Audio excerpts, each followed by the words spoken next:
தமிழ் பேசும் சகோதர சமூகமாகிய முஸ்லிம்கள் மத்தியில் அண்ணன் சம்பந்தன் என்றால் அவர் மீது கொண்ட அன்பு வாஞ்சை என்பது அளவிட முடியாத ஒன்று. சகல தமிழ் பேசும் இனங்களின் ஒற்றுமையை குலைத்து விடாமல் பாதுகாக்கிற பாரிய தார்மீக பொறுப்பு எங்கள் எல்லோரும் தோள் மீதும் இருப்பதாகத்தான், அதன் மூலமாகத்தான், அந்த ஒற்றுமையை பேணுவதன் மூலமாக மாற்றம்தான் நாங்கள் அன்னாருக்கு அஞ்சலி செலுத்த முடியும் என்பது அடியேனுடைய தாழ்மையான அபிப்பிராயம். எங்களுக்கிடையிலே பிரிவினைகள் பிரச்சனைகள் வருகின்ற போதெல்லாம் அவற்றை தீர்ப்பதற்கு பரஸ்பரம் சேதமில்லாத விட்டுக் கொடுப்புகளோடு ஒன்றிணைந்து பயணிக்கிற அந்த பயணத்துக்காக நாங்கள் எல்லோரும் உறுதி பூர்வமாக அதுதான் அண்ணன் சம்பந்தனுக்கு நாங்கள் செலுத்துகின்ற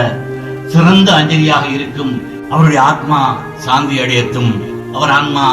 சிவபதம் அடையட்டும் என்று பிரார்த்தித்தவனாக அமரத்துவம் எய்துவிட்ட தமிழ் தேசிய இனத்தின் தானை தளபதி, எங்கள் எல்லோருக்கும் மூத்த அண்ணனாக, வழிகாட்டியாக, பாராளுமன்றத்திலும் வெளியிலும் தமிழ் தேசிய பரப்பின் ஆலமரமாக, இன விடுதலைக்கான சிம்ம சொப்பனமாக ஒலித்த குரல் நித்தியமாக ஒய்ந்துவிட்ட நிலையில் அவருடைய அரசியல் வாழ்வின் அசகாய சாதனைகளை பற்றி நீண்ட நெடிய உரையாற்றுகின்ற சந்தர்ப்பம் அல்ல இது. இந்த மண்ணிலே தமிழின விடுதலைக்காக ஒலித்த சிம்ம சொப்பனமாக இருந்த குரல் ஓய்ந்து விட்டாலும் நில அபகரிப்புகளுக்கு எதிராக தொடர்ந்தும் கர்ஜித்த அந்த குரல் இனி ஒலிக்க மாட்டாது என்ற கவலை எங்களை எல்லாம் ஆட்கொண்டாலும் அன்னாருக்கு செலுத்துகின்ற அஞ்சலி எதுவாக இருக்கும் என்று சிந்திப்பதுதான் எங்கள் எல்லோருக்கும் இருக்கின்ற மாபெரிய தலையாய கடமை என்று நான் எண்ணுகிறேன். அது வேறு எதுவும் அல்ல. அண்ணன் சம்பந்தன் தன்னுடைய அரசியல் வாழ்நாளிலே தொடர்ந்தும் இந்த சமூகத்தின்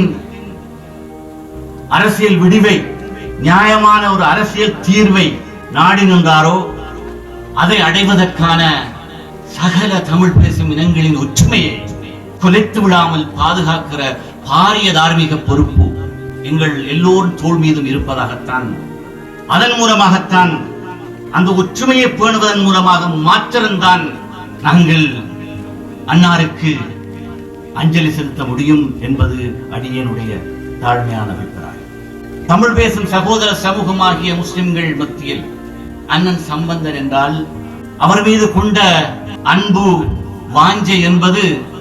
அளவிட முடியாத ஒன்று என்று சொன்னால் அது மிகையாக. தந்தை செல்வாவின் பாசறையில் திருமறை பிரகடனம், அதற்கப்பால் 77ஆம் ஆண்டு பாராளுமன்ற தேர்தலில் தமிழர் விடுதலை கூட்டணியின் விஞ்ஞாபனம், அவற்றிலே சொல்லப்பட்ட தமிழ் பேசும் சகோதர இனமான முஸ்லிம்களுக்கான அரசியல் தீர்வையும் அரவணைத்த ஒரு தீர்வு வடகிழக்கிலே வர வேண்டும் என்பதற்கு எப்போதெல்லாம் அதற்கு எதிராக ஆங்காங்கே சலசலப்புகள் தோன்றிய போதெல்லாம் சலனம் இல்லாமல் அவற்றுக்கு எதிராக ஒரு சங்கநாத செம்மலாகத்தான் நாங்கள் அண்ணன் சம்பந்தனை பார்க்கிறோம்.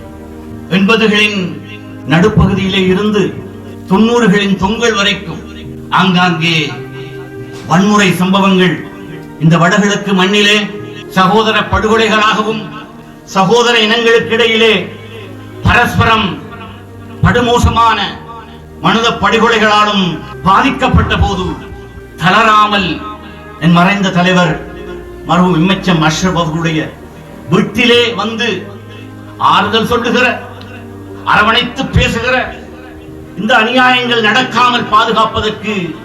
தன்னால் என்ற அனைத்தையும் செய்வதற்கு தன்னுடைய சக தலைவர்களோடு கூடி பேசிய நாட்கள் இன்று என்னுடைய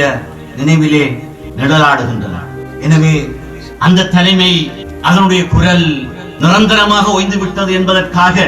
நாங்கள் நம்பிக்கை இழக்கவில்லை. அவருடைய அடியொற்றி வருகின்ற தமிழ் தேசிய தலைமைகள் அனைவரும் அவருடைய கொள்கைகளின் அடிப்படையில் தந்தை செல்வாவின் கொள்கைகளை பின்பற்றியவர்களாக எங்களுக்கிடையிலே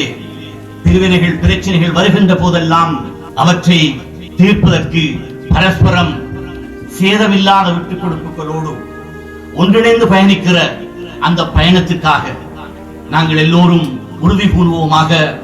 அதுதான் அண்ணன் சம்பந்தனுக்கு நாங்கள் செலுத்துகின்ற சிறந்த அஞ்சலியாக இருக்கும் என்று சொல்லிக்கொண்டவராக அவருடைய பிரிவால் துயருகிற அவருடைய குடும்பத்தினருக்கும்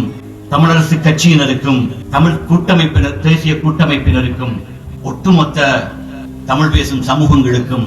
என்னுடைய அனுதாபங்களை பகிர்ந்து கொண்டவராக அன்னார் பின்பற்றிய ஆன்மீகத்துக்கு அமைவாக அவருடைய ஆத்மா சாந்தி அடையட்டும், அவர் ஆன்மா சிவபதம் அடையட்டும் என்று பிரார்த்தித்தவனாக பணிவன்போடு விடைபெற்றுக் கொள்கிறேன்.